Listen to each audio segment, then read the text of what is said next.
वाले हैं केमिस्ट्री के सारे definitions and we are going to try to cover it in 1 hour. This PPT will be available on my Telegram channel as well as इसी video के description में. सो चलो without wasting much time guys, chapter 1 to 16 सगळे definitions तुम्हाला इथे मिळणार आहे आणि डेफिनेशन्स नंतर मी घेऊन येणार आहे याचे 1 मार्क क्वेश्चन सुद्धा. ठीक आहे, आणि अजून तुम्हाला काय हवंय ते कॉमेंट करा. सगळ्यात पहिली definition, what is the unit cell. तर बाळांनो एखादा क्यूब इमॅजिन करा. काय इमॅजिन करा बाळांनो? एखादा क्यूब इमॅजिन करा आणि जेव्हा तुम्ही तो क्यूब इमॅजिन करता तर बाळांनो त्याच्यात काय होतं, हा जो स्मॉलेस्ट युनिट असतो जो एकदा नाही, जो परत परत परत परत परत परत रिपीट होतो. So the smallest repeating unit of a crystal lattice, smallest repeating unit of a crystal lattice is called as a unit cell. त्यानंतर बफर सोल्यूशन. बाळांनो for 1 minute I will move out of 1 minute नी 10 seconds I will move out of the screen. So if you want you can take the screenshot also और it is available here also. Buffer solution. बाळांनो buffer solution का मतलब क्या है? हम कौन है बेटा? हम है बफर. बफर का मतलब क्या है? हमारे मम्मी पापा, टीचर्स, बहुत लोग हमको बहुत कुछ कुछ बोलते रहते हैं, बट क्या हम उनकी सुनते हैं? नहीं. हम क्या करते हैं बच्चों? वो जो भी चीजें हमको बोलते हैं हम उसको रेजिस्ट करते हैं, ऑपोज करते हैं. Exactly what a buffer solution does. A buffer solution is defined as a solution which resist का मतलब है oppose करना drastic change in pH when a small amount of acid or base is added to it. So एक ऐसा solution जो क्या करता है बच्चों, आप उसमें acid डाल दो या base डाल दो उसको कोई फर्क नहीं पड़ता. A solution which resists any change in pH when small amount of acid or base is added to it. Next definition is common ion effect. बच्चों कॉमन आयन इफेक्ट का मतलब है, मान लो यहाँ पे एक स्ट्रॉन्ग एसिड है, मान लो ये है स्ट्रॉन्ग एसिड और मान लो ये है वीक एसिड. ठीक है, अब यहाँ पे क्या हो रहा है बच्चों, स्ट्रॉन्ग का भी ब्रेकअप हो रहा है और वीक का भी ब्रेकअप हो रहा है, स्ट्रॉन्ग का भी ब्रेकअप हो रहा है और वीक का भी ब्रेकअप हो रहा है. लेकिन लेकिन लेकिन लेकिन डिफरेंस क्या है? स्ट्रॉन्ग का भी ब्रेकअप, वीक का भी ब्रेकअप. ब्रेकअप को केमिस्ट्री में बोलते हैं डिसोसिएशन. तो ब्रेकअप तो दोनों का हो रहा है, लेकिन जो स्ट्रॉन्ग का ब्रेकअप है वो वीक के ब्रेकअप को दबा देता है. स्ट्रॉन्ग वीक को दबाता है. दबाना मतलब सप्रेस करना. So what do you mean by common ion effect? The dissociation, दुखद घटना, ब्रेकअप की घटना, the dissociation of a weak acid is suppressed, यानी दबाना. वीक को कौन दबाएगा? Is suppressed by a strong acid. और दोनों के पास एक चीज कॉमन रहेगी which is a ion, having a ion in common. Common ion effect states that the ionization यानी ही डिसोसिएशन यानी ही breakup is suppressed in the presence of a strong electrolyte and they must contain a ion in common. The dissociation या ionization यानी breakup of strong electrolyte is suppressed, यानी दबा दिया गया है. किससे? The weak electrolyte is suppressed by a strong electrolyte. Strong weak को दबाता है और दोनों के पास एक आयन कॉमन चाहिए. नेक्स्ट इनैंशोमर. बच्चों इनैंशोमर का मतलब क्या है? देखो इनैंशोमर का मतलब है बच्चों दोनों दिखने में सेम है. इनैंशोमर का मतलब है दोनों दिखने में सेम है. इनैंशोमर का मतलब है दोनों दिखने में सेम है, लेकिन लेकिन लेकिन लेकिन वो दोनों एक के पीछे दूसरा छिप नहीं सकता. They are non super impossible mirror images. यानी बच्चों पोपट लाल के पीछे डॉक्टर हाथी छिप सकता है क्या? नहीं. सो नॉन सुपर इम्पोजिबल का मतलब है एक के पीछे दूसरा नहीं छिप सकता. सो इनैंशोमर्स आर, पहले तो इनको हम बोलेंगे ऑप्टिकल आइसोमर्स, यानी दिखने में बिल्कुल सेम है. Optical isomers which are non super impossible mirror images of each other. Non super impossible का मतलब है एक के पीछे दूसरा छिप नहीं सकता. ठीक है, non super impossible mirror images of each other. और एक लाइट को घुमाता है एंटी क्लॉकवाइज, एक लाइट को घुमाता है क्लॉकवाइज. सो इसको हम बोलेंगे and rotate the plane of polarization light to the same angle but in opposite direction. So एक लाइट को घुमाता है क्लॉकवाइज, एक घुमाता है एंटी क्लॉकवाइज. ऑप्टिकल आइसोमर्स है, मिरर इमेजेस है और नॉन सुपर इम्पोजिबल, एक के पीछे दूसरा छिप नहीं सकता. Optical activity. Boss optical activity मतलब मान लो यहां पे मैंने आपको दे दी प्लेन पोलराइज लाइट, इसको मैंने डाल दिया सोल्यूशन में. अब ऑप्टिकल एक्टिविटी का मतलब है कि अगर वो सोल्यूशन उस लाइट को घुमा सकता है, मैम कहाँ घुमाएगा, या तो क्लॉकवाइज या तो एंटी क्लॉकवाइज, मैम कहाँ घुमाएगा ये डिपेंड करता है सोल्यूशन पे। तो ऑप्टिकल एक्टिविटी का मतलब है कि वो प्लेन पोलराइज्ड लाइट जब घूमेगी, घूमी गाड़ी हीरो होंडा था, समझ में आया? सो जब ये प्लेन पोलराइज्ड लाइट या तो डेक्स्ट्रो या लीवो में घूमेगी, उसको हम बोलते हैं optical activity. Optical activity is the property of a certain organic substance to rotate the plane polarized light. To rotate the plane polarized light in the dextro or in the levo direction. Dextro यानी clockwise, levo यानी anti-clockwise. So जो solution इस light को घुमा सकता है वो है optically active. उसके बाद racemic mixture. अब racemic mixture का मतलब है, मान लो कि यहाँ पे आपने ऐसा solution ले लिया जो 50% क्लॉकवाइज घुमाता है, जो 50% क्लॉकवाइज घुमाता है, और यहाँ पे ऐसा सोल्यूशन ले लिया जो 50% एंटी क्लॉकवाइज घुमाता है, तो लाइट कहाँ जाएगी? तो लाइट कहीं नहीं जाएगी, उसको हम बोलेंगे रेसिमिक मिक्सचर। सो रेसिमिक मिक्सचर मतलब डेक्स्ट्रो का 50%, लीवो का 50%, यानी आधा सोल्यूशन जो लाइट को क्लॉकवाइज घुमाएगा, आधा सोल्यूशन जो लाइट को एंटी क्लॉकवाइज घुमाएगा। सो एक बोलेगा क्लॉकवाइज, एक बोलेगा एंटी क्लॉकवाइज, एक बोलेगा क्लॉकवाइज, एक बोलेगा एंटी क्लॉकवाइज, वो चक्कर में लाइट कहीं नहीं जा पाएगी, और उसी सोल्यूशन को हम बोलेंगे racemic mixture.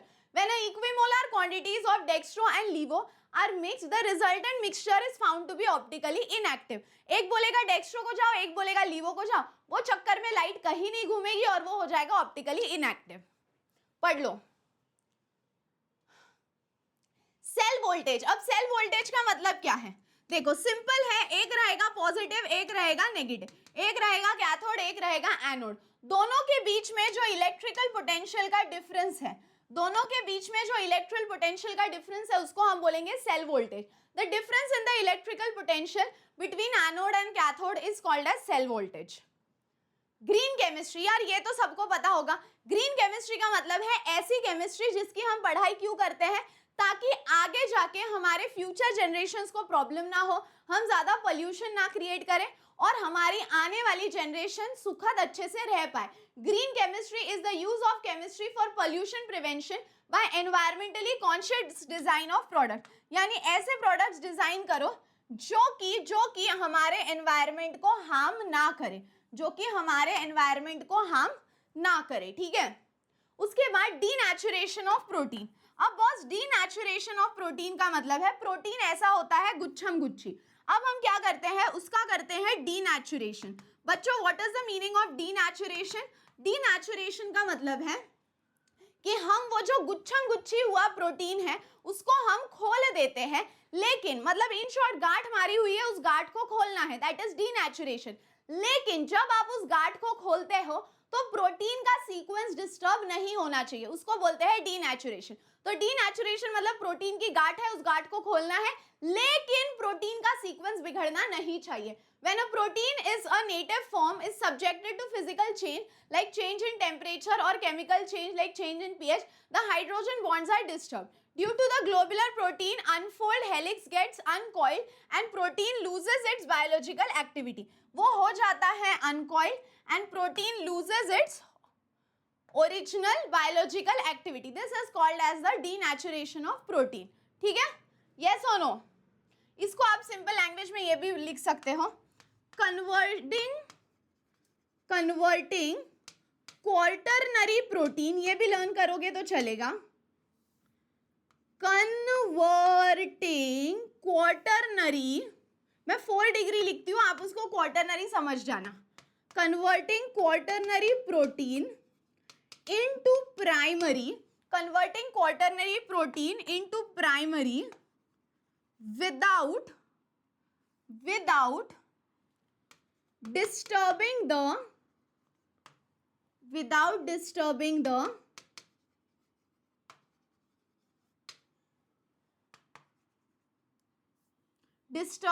or breaking the peptide bond। समझ में आया? सो इन शॉर्ट गुच्छम गुच्छी प्रोटीन को खोलना है without disturbing the peptide bond. Next vulcanization of rubber. अब जब आप रबर को झाड़ से लाते हो, ठीक है, झाड़ इमेजिन करो, इमेजिनरी एग्जांपल है, तो उनके बीच में जो बॉन्ड्स है ना वो बॉन्ड बहुत वीक होते हैं, और वो बॉन्ड आप आगे यूटिलाइज नहीं कर सकते, तो उस बॉन्ड को हम अब बनाएंगे थोड़ा सा स्ट्रॉन्ग। तो उस बॉन्ड को हम स्ट्रॉन्ग कैसा बनाएंगे कि उसमें हम ना आर्टिफिशियल बॉन्ड इंक्लूड कर देंगे, क्योंकि ओरिजिनल बॉन्ड तो वीक है, तो आर्टिफिशियल बॉन्ड उसमें ऐड कर देंगे ताकि वो स्ट्रॉन्ग बने। देखो, the process by which a network of cross link is introduced into elastomer या इज इंट्रोड्यूस्ड इनटू रबर भी बोलोगे तो चलेगा, ठीक है। तो बेसिकली नेचुरल रबर बहुत ही वीक होता है, बॉन्ड्स इतने स्ट्रांग नहीं होते, तो उसको स्ट्रांग बनाने के लिए हम उसमें आर्टिफिशियली बॉन्ड्स डालते हैं, जिसको हम बोलेंगे वल्कनाइजेशन ऑफ रबर। नेक्स्ट है boss nano chemistry. So nano chemistry is nothing but a combination of nano science and chemistry. Nano science और केमिस्ट्री, नैनो साइंस और केमिस्ट्री साथ में आया, बन गया nano chemistry. Nano chemistry is a combination of chemistry and nanoscience which deals with designing and synthesis of materials at nano scale। यानी ऐसे materials बनाओ जो बहुत ही nano scale पे हो। nano scale का मतलब है जो बहुत ही small हो, बहुत ही small हो। So nano chemistry का मतलब है it is the combination of chemistry and nano science, जहां पे हम छोटे छोटे पार्टिकल्स डिजाइन करते हैं जिनकी साइज बहुत ही स्मॉल हो, and nano scale. Next nano technology. अब नैनो टेक्नोलॉजी का मतलब है ये जो नैनो मटेरियल्स हमने प्रोड्यूस किए हैं इसका एप्लीकेशन हमारी लाइफ में कहाँ किया जाएगा। Nano technology is the design, characterization and production and application of structural devices and systems by controlling shape and size at nanometer scale। यानी एक ऐसी टेक्नोलॉजी डेवलप करो जिससे ये पार्टिकल्स इतने स्मॉल साइज के भी हो, कितने ही छोटे क्यों ना हो, हम उनके शेप में, साइज में, कलर में, एप्लीकेशन में बदलाव कर सकते हैं। सो ऐसी टेक्नोलॉजी का जन्म जहां पे you can make changes in their property, shape, size, colour, application, control, everything। Nanotechnology is the design of characteristic, production and application of structures, devices and systems by controlling shape and size of at nanoparticle scale। Next है ebuloscopic constant। Boss ebuloscopic constant को हम बोलते हैं Kb। इसका unit है kelvin kg पर मोल, कभी कभी 1 मार्क के लिए भी आ सकता है। और ये Kb क्या है, तो बॉस ये है बॉइलिंग पॉइंट का कांस्टेंट। जैसे delta TB is directly proportional to small m, तो यहाँ पे कांस्टेंट आ जाएगा delta TB is equal to KB into small m, and this KB is called as ebullioscopic constant. So ebullioscopic constant और molar elevation constant is the elevation constant of boiling point. Delta TB है ना, produced when 1 mole of solute is dissolved in 1 kilogram of solvent, ठीक है। सो boiling point का ये constant है, इसका unit है केल्विन केजी पर मोल। नेक्स्ट है cryoscopic constant. Boss cryoscopic constant होता है Kf। जैसे डेल्टा टीबी बॉइलिंग पॉइंट का कांस्टेंट है, वैसे डेल्टा टीएफ फ्रीजिंग पॉइंट का कांस्टेंट है। क्रायोस्कोपिक कांस्टेंट और molar depression constant is defined as the depression in freezing point when 1 mole of non-volatile solute is dissolved in 1 kilogram of solvent। Unit is Kelvin kg per mole। So Kb boiling point का constant, Kf depression and freezing point का constant। चलो आगे बढ़ते हैं। Next is diamagnetic substances। बच्चों die का मतलब क्या है? डाई का मतलब क्या है? सिंपल है बॉस, उसके इलेक्ट्रॉन्स जोड़ी में है, पेयर्ड है। अब मुझे एक बात बताओ, अगर वो डायमैग्नेटिक है, अगर वो अपनी जिंदगी में अपनी वाली के साथ खुश है, तो वो दूसरे पे नजर डालेगा? बिल्कुल नहीं डालेगा। एग्जैक्टली वैसे बच्चों डायमैग्नेटिक का मतलब है कि उसके इलेक्ट्रॉन्स पेयर्ड होते हैं, and because the electrons are paired वो मैग्नेटिक फील्ड को देख के रिपेल करता है। सो डायमैग्नेटिक मतलब वो अपने आप में ही खुश है, तो वो मैग्नेटिक फील्ड को देख के रिपेल करता है। So the substances with where all electrons are paired and they are weakly repelled by the magnetic field। या इसको simple words में आप ऐसे भी लिख सकते हो, they have paired electrons,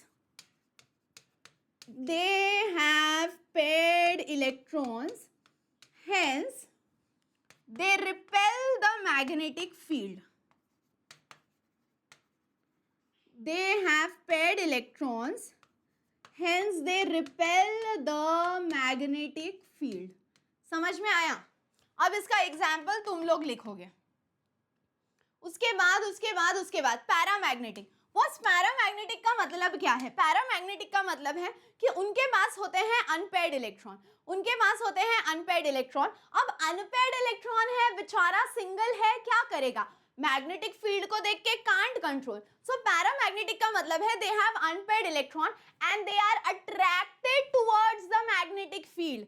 फिर एग्जैक्टली वैसे आता है एक और फेरोमैग्नेटिक, यहाँ पे दिया नहीं है बट मैं नीचे लिख लेती हूँ, फेरोमैग्नेटिक। अब फेरो का भी वही सीन है, बेचारा इलेक्ट्रॉन अनपेयर्ड है, तो जैसे ही मैग्नेटिक फील्ड को देखेगा कुछ कुछ होता है, तुम नहीं समझोगे।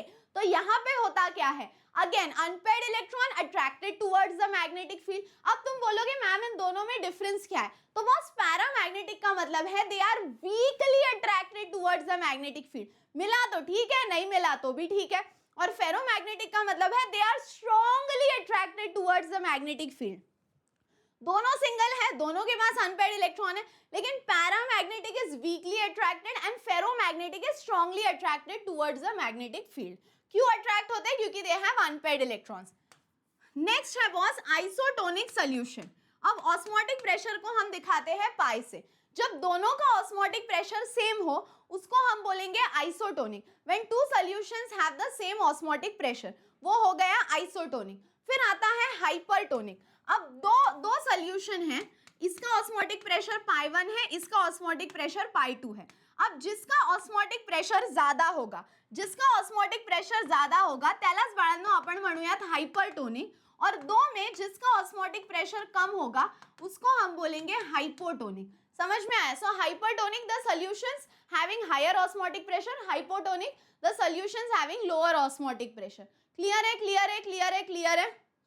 सो the solution having lower osmotic pressure as compared to some other solution, lower osmotic pressure is termed as hypotonic, or the solutions having higher osmotic pressure, यहाँ पे लिखती हूँ higher osmotic pressure, ठीक है, ये लिखने में वो हो गया, solutions having higher osmotic pressure is hypertonic, और the solutions having lower osmotic pressure is hypotonic। जिसका कम वो हाइपो, जिसका कम वो हाइपो, जिसका ज्यादा वो hyper. Hypotonic the solutions having lower osmotic pressure यहाँ पे दे दिया है। What is van't Hoff factor? तो बॉस वैन टॉफ फैक्टर का सिंपल फॉर्मूला है, it is the observed property, जो भी आपकी ऑब्जर्व्ड प्रॉपर्टी रहेगी अपॉन कैलकुलेटेड वैल्यू, जो भी वैल्यू आपको दिख रही है, आपकी आंखों से दिख रही है, वो है observed value upon calculated value, इसको बोलते हैं van't Hoff factor. The ratio of observed colligative property to the normal colligative, मतलब calculated property. So in short van't Hoff का रेशियो है O by C, observed upon calculated. Next osmotic pressure. अब boss osmotic pressure में होता क्या है देखो, अब एक सोल्यूशन है जो है डाइल्यूटेड यानी ज्यादा पानी है, एक सोल्यूशन है जो है कॉन्सेंट्रेटेड। एक सोल्यूशन है डाइल्यूटेड यानी ज्यादा पानी है, एक सोल्यूशन है कॉन्सेंट्रेटेड। अब बॉस यहाँ पे होता क्या है, डाइल्यूट से पानी जाता है कॉन्सेंट्रेटेड की ओर, डाइल्यूट से पानी गया कॉन्सेंट्रेटेड की ओर, डाइल्यूट से पानी गया कॉन्सेंट्रेटेड की ओर, लेकिन वो कैसे गया? तो वो एक दीवार से होके गया बच्चों, और उस दीवार को हम बोलेंगे सेमी परमिएबल मेम्ब्रेन, उस दीवार को हम बोलेंगे सेमी परमिएबल मेम्ब्रेन। सो डाइल्यूट से होके पानी गया कॉन्सेंट्रेटेड को, डाइल्यूट से होके गया पानी कॉन्सेंट्रेटेड को, और किसके थ्रू गया? एक दीवार के थ्रू गया। द दीवार is called as the semi permeable membrane. अब डाइल्यूट से पानी कॉन्सेंट्रेटेड को जाना, इसी को हम बोलते हैं ऑस्मोटिक प्रेशर, इसी को हम बोलते हैं ऑस्मोटिक प्रेशर। उसके बाद अब होता क्या है, यहां से बॉस एक प्रेशर लगता है, उसको हम बोलते हैं ऑस्मोसिस। डाइल्यूट से पानी कॉन्सेंट्रेटेड को आ रहा है यानी ऑस्मोसिस। अब यहां से एक प्रेशर लगेगा, जो प्रेशर इसको स्टॉप करेगा, उस प्रेशर को बोलेंगे ऑस्मोटिक प्रेशर। डाइल्यूट से पानी कॉन्सेंट्रेटेड की तरफ आ रहा है through a semi permeable membrane, लेकिन यहां से एक प्रेशर लग रहा है जो उसको स्टॉप करेगा, which is called as osmotic pressure. So osmotic pressure may be defined as the external pressure which should be applied to the solution in order to stop the phenomenon of osmosis. So osmosis को रुकाने के लिए जो pressure लगा दिया वो है osmotic pressure. Next reverse osmosis. अब देखो फंडा तो वही है, पानी कहाँ से कहाँ आ रहा है, डाइल्यूट से पानी आ रहा है कॉन्सेंट्रेटेड की ओर, डाइल्यूट से पानी आ रहा है कॉन्सेंट्रेटेड की ओर। अब यहाँ से एक प्रेशर लग रहा है, जो प्रेशर उस मॉलिक्यूल्स को स्टॉप करेगा।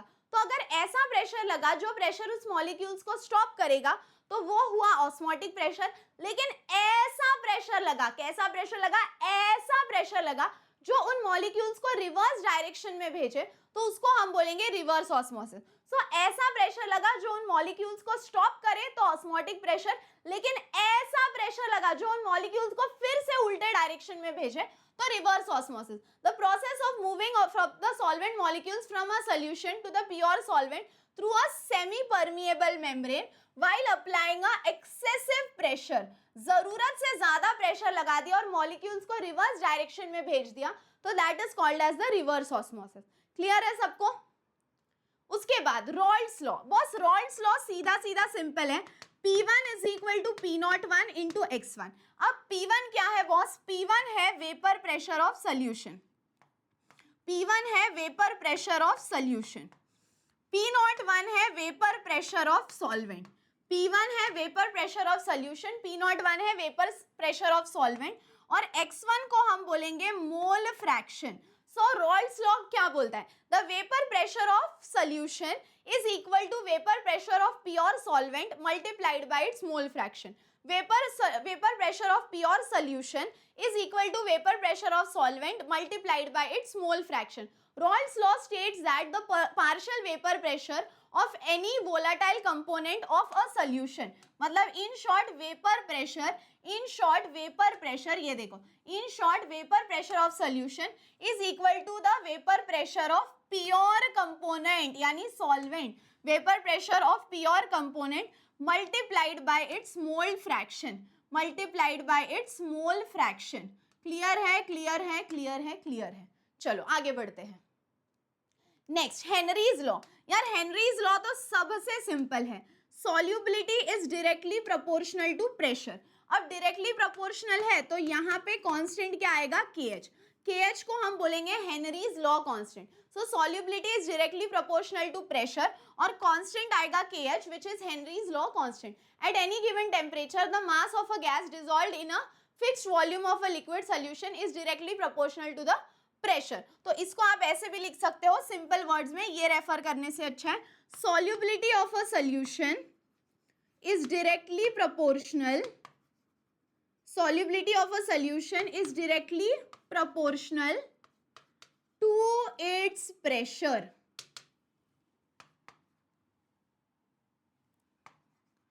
To its pressure. So S is directly proportional to P. S is equal to KH into P. Okay? Next. Solubility product. यार ये मैं चाहूंगी आप एक बार रीड कर लो बस. I want you guys to read this once. Next, hydrolysis of salt. बस hydrolysis का मतलब है पानी डालना. हाइड्रोलिसिस का मतलब है पानी डालना. अब किस में पानी डालेंगे? तो नमक में. मैम नमक में पानी डालने के बाद क्या होगा? तो बॉस इसका रीजन ये है कि आप ले लो सॉल्ट, सॉल्ट में डाल दो पानी. अब पानी में भी पॉजिटिव और नेगेटिव कैटायन और एनायन होता है, सॉल्ट में भी पॉजिटिव और नेगेटिव कैटायन और एनायन होता है. तो सॉल्ट के पॉजिटिव और नेगेटिव वाटर के पॉजिटिव और नेगेटिव के साथ रिएक्ट करेंगे. सॉल्ट के पॉजिटिव और नेगेटिव वाटर के पॉजिटिव और नेगेटिव के साथ रिएक्ट करेंगे. क्यों? ताकि वो उस सोल्यूशन को एसिडिक या बेसिक या न्यूट्रल बना पाए. सो पहली चीज, सॉल्ट में भी पॉजिटिव नेगेटिव होता है, वाटर में भी पॉजिटिव नेगेटिव होता है. सॉल्ट का पॉजिटिव नेगेटिव वाटर के पॉजिटिव नेगेटिव के साथ रिएक्ट करता है. क्यों?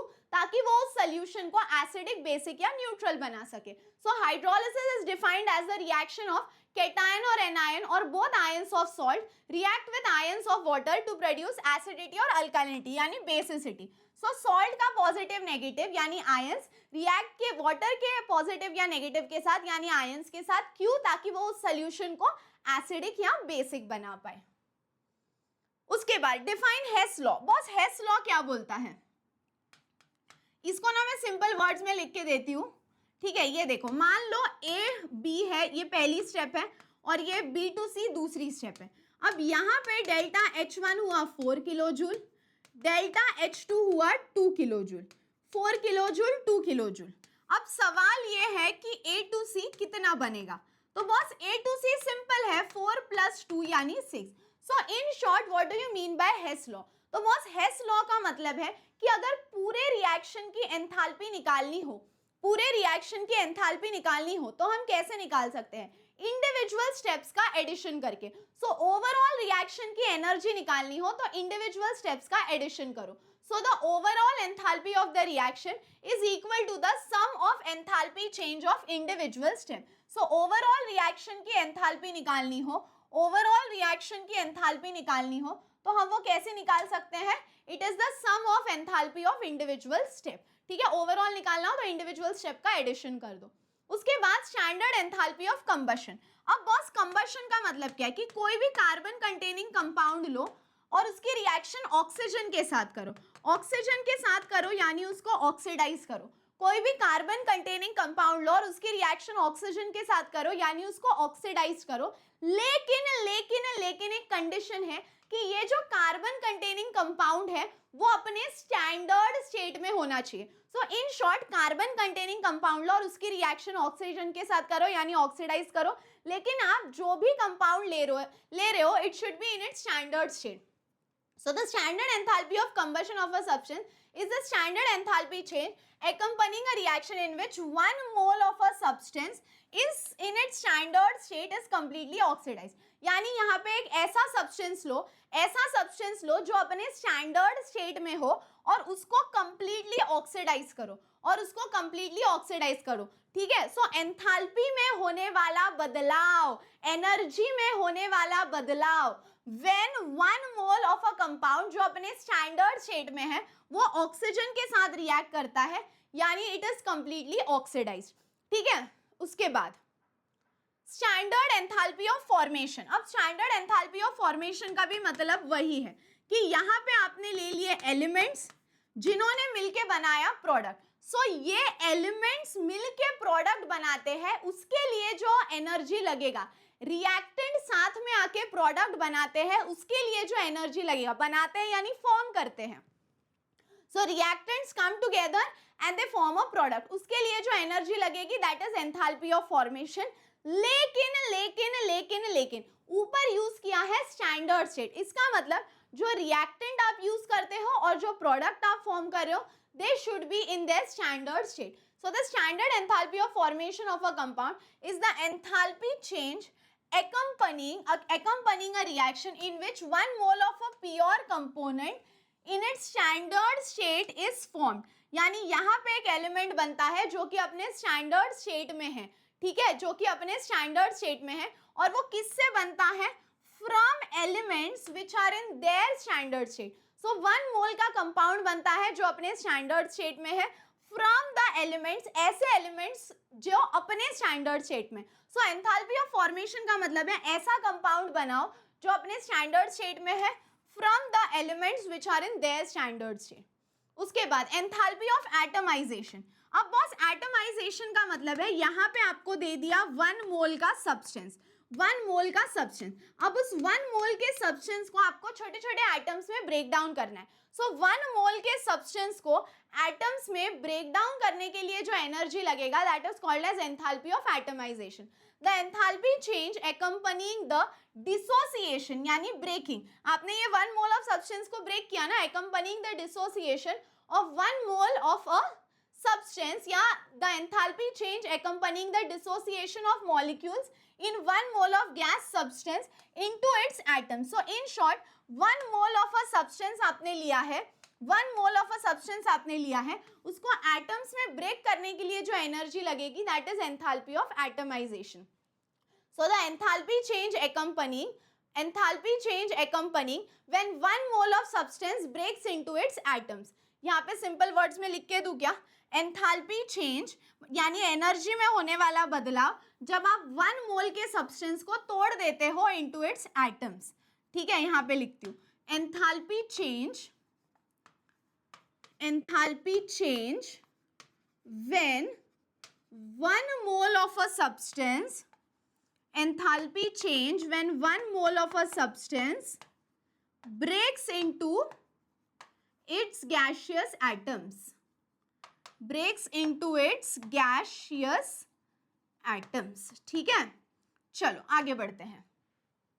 नेक्स्ट है एंथैल्पी ऑफ फ्यूजन। अब एंथैल्पी ऑफ फ्यूजन का मतलब है यहाँ पे आपको 1 मोल का सब्सटेंस दिया है जो सॉलिड स्टेट में है और उसको आपको कन्वर्ट करना है 1 मोल के सब्सटेंस में जो लिक्विड स्टेट में है। सो एंथैल्पी ऑफ फ्यूजन का मतलब है एनर्जी में होने वाला बदलाव। This sentence is compulsory in all the definitions.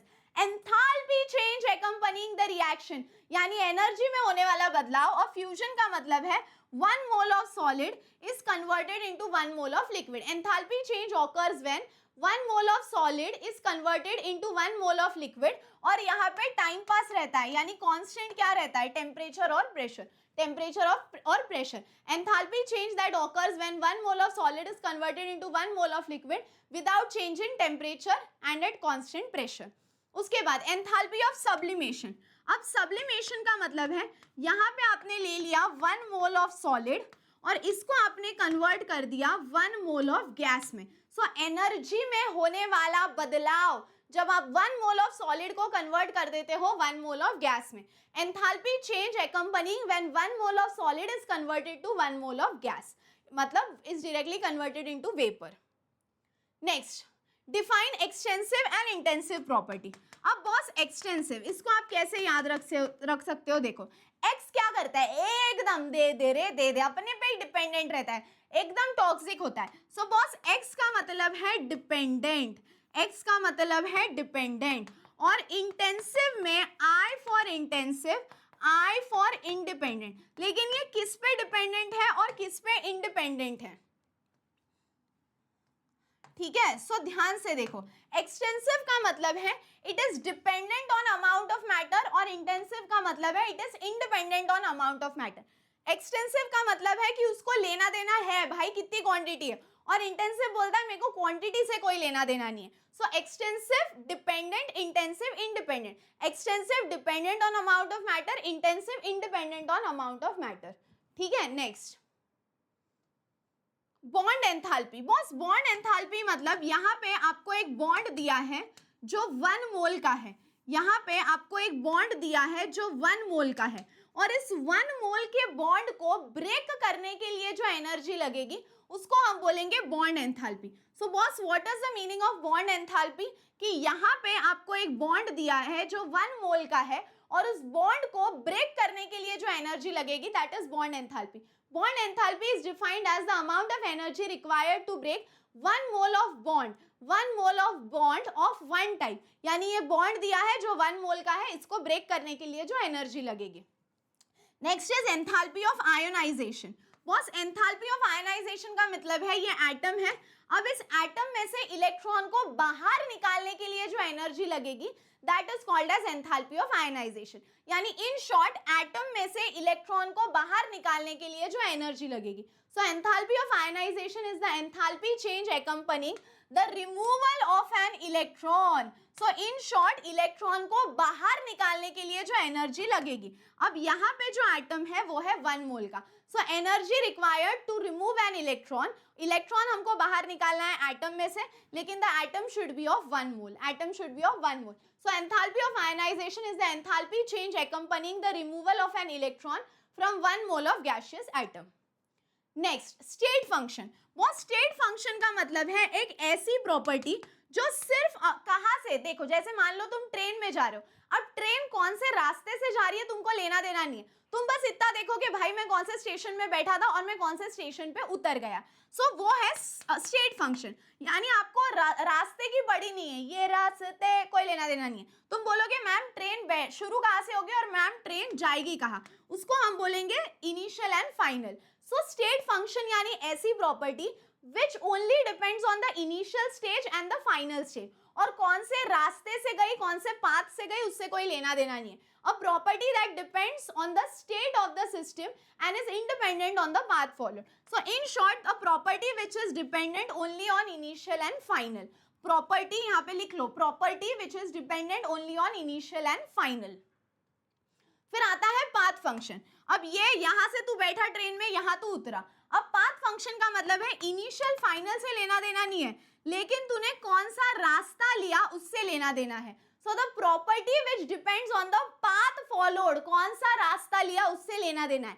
अगर सिर्फ इनिशियल और फाइनल पे डिपेंडेंट हो तो स्टेट फंक्शन, लेकिन तूने कौन सा रास्ता लिया उस पे डिपेंडेंट हो तो पाथ फंक्शन.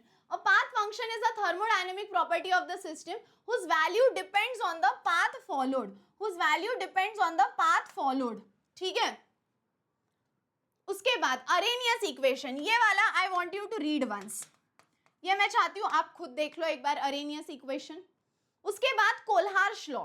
अब बॉस कोल्हार्श लॉ क्या बोलता है देखो, जैसे दो भाई है, ठीक है, दो भाई दोनों तबाही, दो भाई है. अब उनके घर में स्टोरी सुनो, बहुत सारा पानी आ गया, उनके घर में बहुत सारा पानी आ गया और उनका पूरा घर का कमाई जमी पूंजी जमा पूंजी एवरीथिंग इज गॉन. क्यों? क्योंकि घर में पानी, बहुत सारा पानी आ गया. अब बहुत सारा पानी आ गया मतलब इनफाइनाइट डाइल्यूशन. अब दोनों भाई क्या करते हैं, एक भाई घर से जाता है इस डायरेक्शन में पैसे कमाने और एक भाई जाता है घर से दूसरे डायरेक्शन में पैसे कमाने. दोनों ऑपोजिट डायरेक्शन में जाते हैं पैसे कमाने, लेकिन एंड में घर पे वो पैसे किसको लाके देंगे, मम्मी को लाके देंगे. सो स्टोरी क्या है कि दो भाई है, उनके घर में बहुत सारा पानी चला गया, यानी एट इनफाइनाइट डाइल्यूशन. अब घर में पानी चले गया, पैसे कमाने दोनों गए. अब इन दोनों को हम बोलेंगे आयन, आयन, आयन, स्त्री नहीं आयन. अब दोनों भाई पैसे कमाने के लिए अलग अलग डायरेक्शन में चले गए, लेकिन लाके उन्होंने पैसे जमा करके किसको दिए, मॉम को, यानी मोलर कंडक्टिविटी को. तो देखो अभी Kohlrausch law states that at infinite dilution, story मैंने क्या सुना है कि घर में बहुत पानी चला गया. So at infinite dilution each ion of an electrolyte migrates independently, यानी दोनों माइग्रेट करते हैं यानी चले जाते हैं. माइग्रेट करना यानी चले जाना, ठीक है. दोनों को एक दूसरे से कोई लेना देना नहीं है. माइग्रेट ऐसे ये एक नहीं बोलेगा अरे अरे अरे मेरा भाई तो उधर गया मेरे को भी उधर जाना है, ऐसे नहीं. दोनों इंडिपेंडेंटली माइग्रेट करते हैं और ला के पैसे किसको देते हैं, मम्मी को देते हैं. एंड कॉन्ट्रीब्यूट्स अपने घर को to the total molar conductivity, ठीक है. So Kohlrausch law states that at infinite dilution each ion migrates independently, दोनों इंडिपेंडेंटली चले जाते हैं और लाके किसको देते हैं, मॉम को, यानी मोलर कंडक्टिविटी को.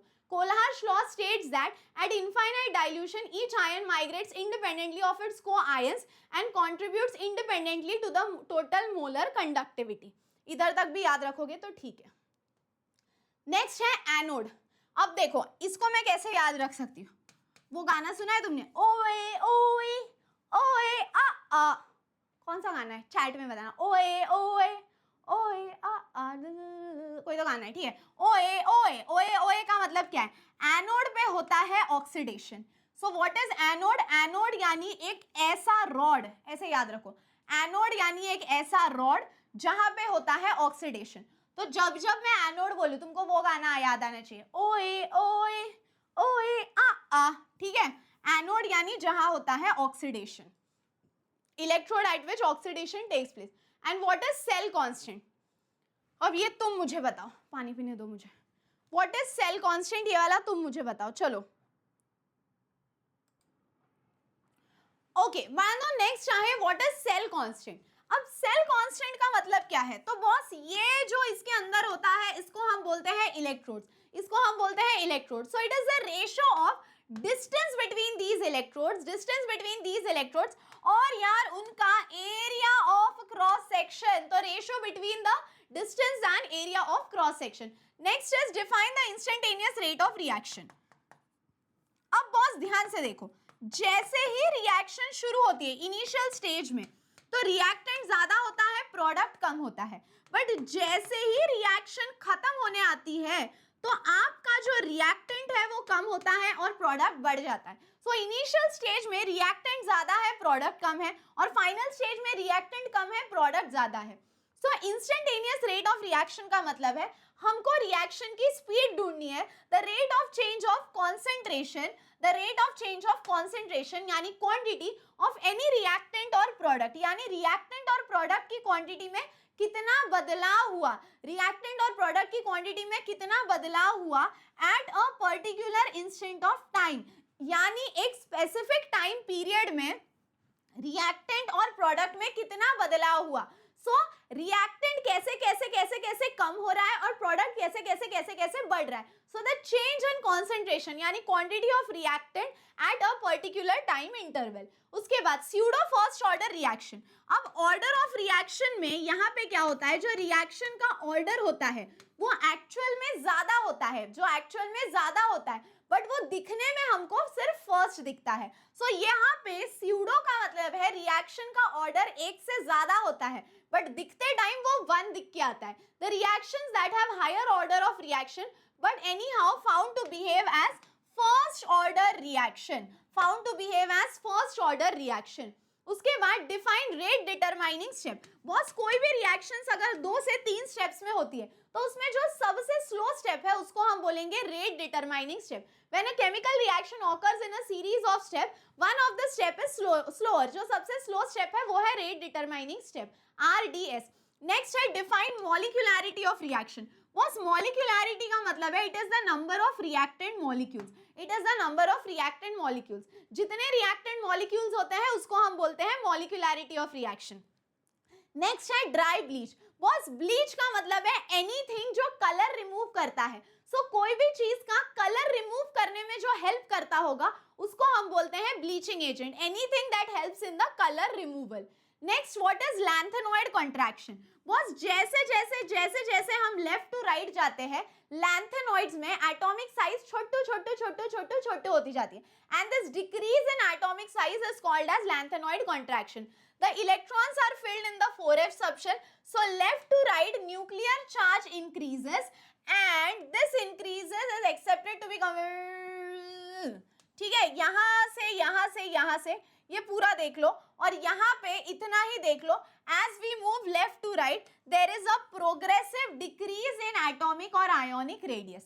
So जैसे जैसे atomic और ionic radius छोटू होते जाता है उसको हम बोलते हैं लैंथेनॉइड कॉन्ट्रैक्शन।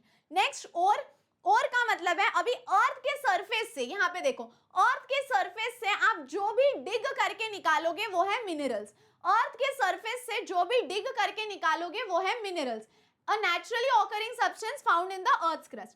अब उस मिनरल में से जब आप इंपॉर्टेंट मेटल्स कंपाउंड को बाहर निकालो वो हो गया ores. Those minerals from which a metal can be extracted is called as ore. So minerals का मतलब है जो भी आप अर्थ के क्रस्ट में से निकालो वो है मिनरल। अब उस मिनरल में से जो इंपॉर्टेंट मेटल कंपाउंड है उसको हम बोलेंगे ओर, उसके बाद नेक्स्ट है कास्ट आयन। अब कास्ट आयन यार ये तो पढ़ना पड़ेगा, इट हैज 4% ऑफ आयन और वो होता है हार्ड एंड ब्रिटल। उसके बाद रॉट आयन यानी 0.2% होता है, उसमें कार्बन 0.2% होता है, वेरी सॉफ्ट। और स्टील जो है उसमें होता है 0.2% टू 2%, 0.2% टू 2%। उसके बाद next interstitial compound. Boss interstitial compound का मतलब क्या है, देखो ये सॉलिड के पार्टिकल्स एक दूसरे को ऐसे चिपक के बैठे हैं, सॉलिड के पार्टिकल्स एक दूसरे को चिपक के बैठे हैं। अब इस सॉलिड के पार्टिकल्स के बीच में जो स्पेस रहेगी इसको हम बोलेंगे इंटरस्टिशियल स्पेस, अब इस स्पेस में जब अलग अलग एलिमेंट्स जाके बैठे, जैसे कि इस स्पेस में जब अलग अलग एलिमेंट्स जाके बैठे जैसे कि कार्बन, हाइड्रोजन, ऑक्सीजन, उसको हम बोलेंगे interstitial compounds. So when small elements like hydrogen, carbon और nitrogen are trapped in the interstitial spaces उसको हम बोलेंगे इंटरस्टिशियल कंपाउंड। नेक्स्ट है define ferrous and non ferrous alloys. अब सिंपल है यार, फेरस का मतलब है कि वहां पे पूरा सॉलिड फेरस से बना है और बाकी एलिमेंट्स बस ऊपर से छिड़क दिए गए हो, वो है फेरस एलॉयज। पूरा एलॉय यानी वो पूरा कंपाउंड आयन से बना और बाकी एलिमेंट बस ऊपर छिड़के हुए हो। So ferrous alloys have atoms of other elements, ठीक है, randomly in atoms of iron. So main primary है एटम ऑफ आयन और बाकी एलिमेंट ऊपर से छिड़क दिए गए हो। उसके बाद नॉन फेरस का मतलब है they are formed by mixing of atoms of transition elements, यानी दो या दो से ज्यादा एलिमेंट्स को मिक्स करो but they should not be ion. उसके बाद ट्रांस यूरानियम का मतलब है जो आपके पीरियोडिक टेबल में यहाँ पे एक्टिनॉइड्स में होता है यूरानियम के आगे जो भी एलिमेंट्स होते हैं उसको हम बोलते हैं ट्रांस यूरानियम और पोस्ट एक्टिनॉइड्स, ठीक है, they are called as transuranium और पोस्ट एक्टिनॉइड्स। उसके बाद पायरोमेटलर्जी। पायरोमेटलर्जी का मतलब है कि हमको इंपॉर्टेंट ओर को, इंपॉर्टेंट मेटल्स को एक्सट्रैक्ट करना है by using high temperature, by using high temperature. So high temperature use करके इंपॉर्टेंट मेटल्स को एक्सट्रैक्ट करना, उसी को हम बोलते हैं pyrometallurgy. A process in which the ore is reduced to metal by using high temperature. उसके बाद नेक्स्ट है इलेक्ट्रोमेटलर्जी। इलेक्ट्रोमेटलर्जी का मतलब है कि हमको इंपॉर्टेंट मेटल्स को एक्सट्रैक्ट करना है by using a process which is called as the electrolytic reduction, which is called as the electrolytic reduction, which is called as the electrolytic reduction. उसके बाद नेक्स्ट है हाइड्रोमेटलर्जी। अब हाइड्रोमेटलर्जी का मतलब है, हाइड्रोमेटलर्जी का मतलब है कि यहाँ पे आपको क्या करना है, यहाँ पे आपको इंपॉर्टेंट मेटल को एक्सट्रैक्ट करना है, इंपॉर्टेंट मेटल को एक्सट्रैक्ट करना है from a aqueous solution. Aqueous का मतलब है liquid solution, from a aqueous solution यानी a liquid solution, a process of extracting metal from a aqueous solution. Next है rare earth metals. अब rare earth metals, I want you to read this, बहुत ही basic है, अभी तक तो मैंने आपको 3 ही रीड करने बोले हैं। Next coordination isomer. अब बॉस कोऑर्डिनेशन आइसोमर का मतलब क्या होता है? इन शॉर्ट कोऑर्डिनेशन आइसोमर आप कैसे पहचानो, तो उसमें 4 ब्रैकेट होते हैं, जैसे कोबाल्ट है, CN6 है, पॉजिटिव है मान लो, इस पे निकल है, NH3 के 4 यूनिट्स है और इस पे है नेगेटिव। अब यहाँ पे क्या होगा, कोबाल्ट के साथ CN6 है, अब यहाँ पे कोबाल्ट के साथ आएगा NH3 के 4 यूनिट्स और यहाँ पे निकल के साथ आएगा CN के 6 units. So in short ligand और सेंट्रल मेटल आइटम के बीच में एक्सचेंज हो गया, लिगैंड और सेंट्रल मेटल आइटम के बीच में एक्सचेंज हो गया। Isomers which show interchange of ligands between cationic and anionic pair. So interchange of ligands यहाँ पे होता है, interchange of ligands यहाँ पे होता है, ठीक है। नेक्स्ट है hydrate isomerism. Boss hydrate isomerism का मतलब है, मान लो कोबाल्ट है, Cl है और यहाँ पे H2O के 3 यूनिट्स है और यहाँ पे Cl2 है।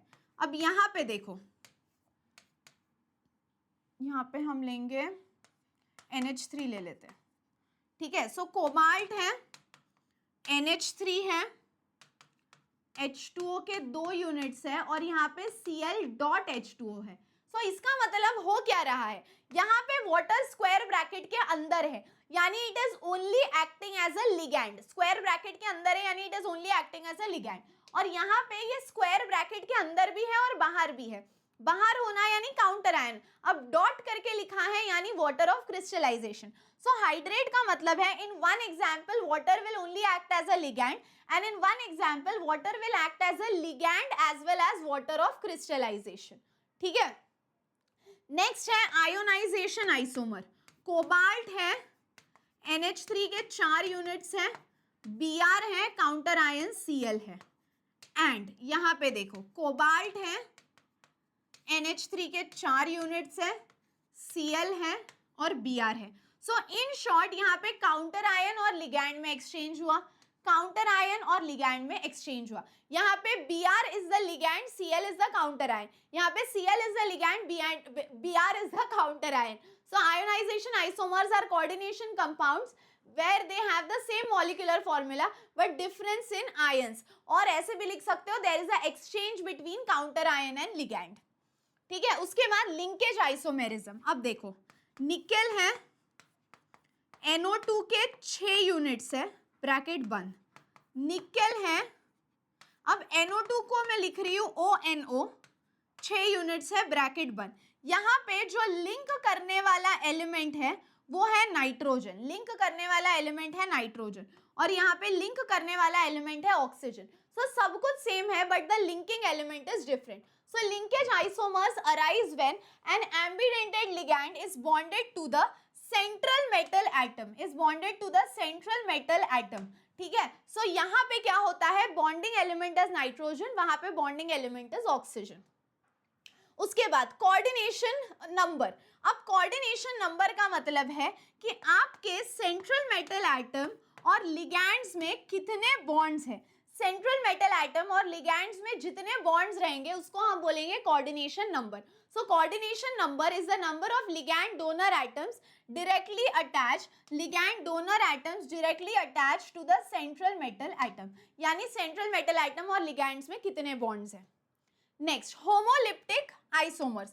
अब देखो homoleptic का मतलब है कोबाल्ट NH3 के 6 यूनिट्स है, ठीक है.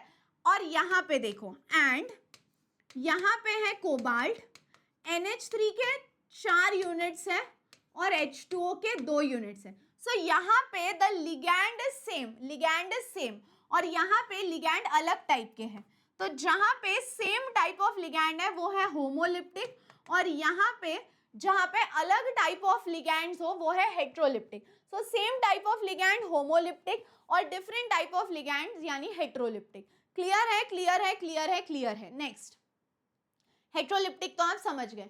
उसके बाद double salt. Boss double salt का मतलब है कि मान लो ऐसा सॉल्ट जिसको आप पूरी तरीके से ब्रेक डाउन कर पाओ, ऐसा सॉल्ट जो पूरी तरीके से ब्रेक डाउन हो वो है double salt.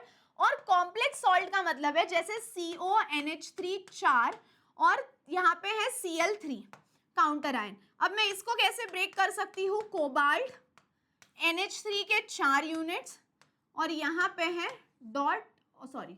Plus 3Cl. So in short complex ion मतलब ये जो कॉम्प्लेक्स सॉल्ट मतलब ये जो स्क्वायर ब्रैकेट में लिखा है आप इसको कभी अलग नहीं कर सकते. They are the Romeo Juliet of chemistry. But आप इस काउंटर आयन को अलग कर सकते हो. सो कॉम्प्लेक्स का मतलब है, कॉम्प्लेक्स सॉल्ट का मतलब है जो स्क्वायर ब्रैकेट में लिखा है you cannot break that down but you can break the counter ion. और उसके बाद डबल सॉल्ट का मतलब है कि आप उस सॉल्ट को पूरी तरीके से ब्रेक डाउन करो, ठीक है. उसके बाद लिगैंड होते हैं बॉस दिलदार का मतलब है इलेक्ट्रॉन डोनर और बेटा जो देता है वो है base. So what do you mean by ligands? So ligands are Lewis bases which acts as a electron donating species. जो मेटल के आजू बाजू में होते हैं उनको हम बोलते हैं लिगैंड, ठीक है. उसके बाद एनायनिक कॉम्प्लेक्स. अब एनायनिक का मतलब है नेगेटिव. सो जब आपके स्फीयर पे नेगेटिव चार्ज हो उसको हम बोलेंगे anionic complex, when the sphere has a negative charge. उसके बाद cationic complex, when the sphere has a positive charge. When the sphere has a positive charge it is called as cationic complex. It is called as a cationic complex. उसके बाद zwitter ion read कर लो यार, इसमें बहुत difficult नहीं है but important है. उसके बाद पेप्टाइड बॉन्ड. बॉन्ड्स देखो अभी हमारा प्रोटीन्स किससे बना होता है, अमाइनो एसिड्स. अब ये अमाइनो एसिड्स साथ में कैसे लिंक होंगे, तो बॉस ये अमाइनो एसिड्स साथ में लिंक होंगे थ्रू अ पेप्टाइड बॉन्ड. तो उस पेप्टाइड बॉन्ड को हम बोलेंगे पेप्टाइड बॉन्ड, यानी जो अमाइनो एसिड्स को लिंक कर सके या अमाइनो एसिड्स को साथ में जो क्लिप करता है वो है peptide bond. It is the bond that connects alpha amino acids. उसके बाद एंजाइम्स. अब देखो यार रिएक्शन में कैटलिस्ट होते हैं. कैटलिस्ट यानी जो रिएक्शन के रेट को स्पीड अप करते हैं. वैसे ही हमारे बॉडी में भी रिएक्शंस होते हैं. फिर हमारे बॉडी में भी तो कैटलिस्ट चाहिए जो बॉडी के रिएक्शंस की स्पीड को बढ़ाए. तो हमारे बॉडी में जो रिएक्शंस होते हैं उसके स्पीड को जो बढ़ाता है उसको हम बोलते हैं बायोकैटलिस्ट. और बायोकैटलिस्ट को ही दूसरा टर्म है enzyme. So what do you mean by enzymes? So enzymes are defined as biocatalyst. Enzymes are defined as biocatalyst. ठीक है, जो हमारे बॉडी के अंदर के रिएक्शंस को स्पीड बढ़ाते हैं. उसके बाद इलास्टोमर्स. बस इलास्टोमर्स मतलब ऐसे पॉलीमर्स जिनमें इलास्टिसिटी की प्रॉपर्टी हो. ऐसे पॉलीमर्स जिनमें इलास्टिसिटी की प्रॉपर्टी हो. अब what do you mean bye elasticity की प्रॉपर्टी? इलास्टिसिटी की प्रॉपर्टी का मतलब है अगर आप उसको स्ट्रेच करो तो उसके डायमेंशंस चेंज होंगे, छोड़ दो तो it will come back to the original dimensions. So elastomers का मतलब है ऐसे polymers which have the property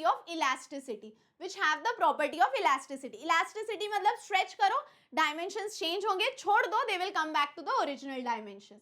उसके बाद होमोपॉलीमर. ये आई थिंक मैंने समझाया क्या पीछे. होमोपॉलीमर हेट्रोपॉलीमर यानी मोनोमर्स अगर सेम होंगे तो होमोपॉलीमर, हाँ, और मोनोमर अलग होंगे तो हेट्रोपॉलीमर. ये अभी पीछे तो देखा हमने. फाइबर्स क्या है boss? They are nothing but they are thread like structures. They are nothing but ऐसे polymers which have a thread like structure. ठीक है, ये रीड करना है आपको. 4-5 डेफिनेशंस पूरे इसमें बोले। 8 सस्टेनेबल डेवलपमेंट, सस्टेन करना मतलब क्या, सरवाइव करना।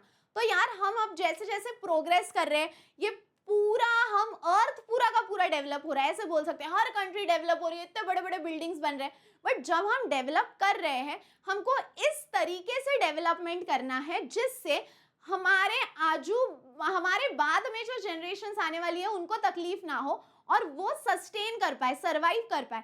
तो ऐसी डेवलपमेंट करो जिससे आने वाले जनरेशंस को तकलीफ ना हो। जो आने वाली जनरेशंस है उनको सस्टेन करते आना चाहिए, सरवाइव करते आना चाहिए। इतना डेवलपमेंट मत कर लो, इतना नेचर को हार्म मत करो कि आने वाली जनरेशन सरवाइव ही ना कर पाए।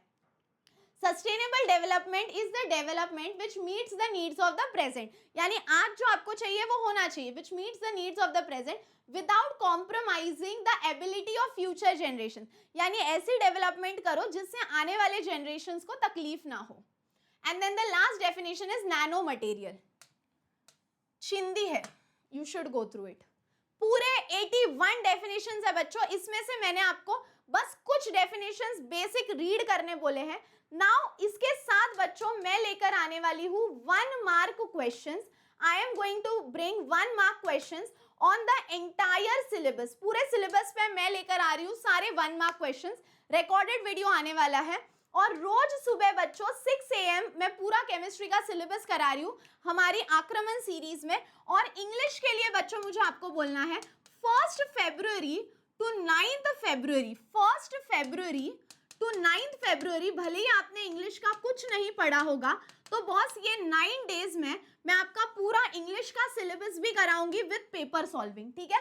1 फेब टू 9 फेब रोज सुबह 6 बजे लाइव होने वाला है, जहाँ पे मैं 9 दिन इंग्लिश की सीरीज चलाऊंगी, जहाँ पे मैं पूरा इंग्लिश का भी सिलेबस कवर करा दूंगी। Is it clear, is it clear, is it clear? So that's all for today my dear students, see you all in the next video. तब तक हंसते रहो, खेलते रहो, खुश रहो, be positive guys and keep smiling. Tata tata, bye bye.